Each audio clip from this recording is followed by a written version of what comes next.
les yeux sont rivés sur le Qatar et c'est parti pour un mois de compétition. La 22e Coupe du Monde de football est officiellement lancée avec une cérémonie d'ouverture emmenée par l'acteur américain Morgan Freeman. Et sur le terrain, une rencontre opposant le pays hôte à l'Équateur. Victoire des Sud-Américains 2-0. On retrouve au stade Al Bayt notre correspondant européen Jean-François Pérez. Bonsoir.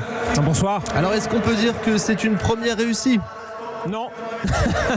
Au moins c'est très clair. J'aurais bien aimé vous répondre par l'affirmative, mais hélas non. Alors le stade est absolument magnifique, les infrastructures tout autour et l'organisation, il n'y a vraiment rien à dire, c'est au niveau de la Coupe du Monde.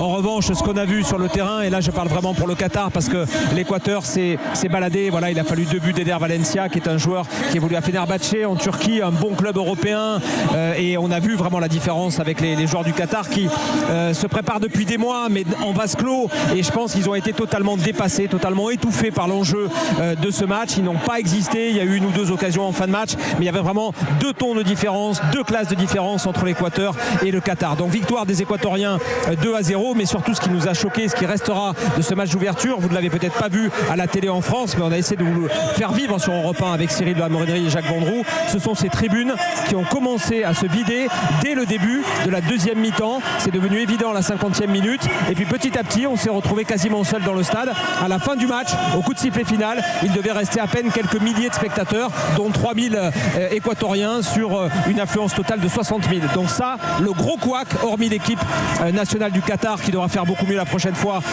sous la peine d'être éliminé, eh bien c'est ce public beaucoup trop versatile, beaucoup trop découragé. Ce n'était pas des supporters ce soir, c'était simplement des spectateurs qui étaient venus voir un événement comme le nôtre.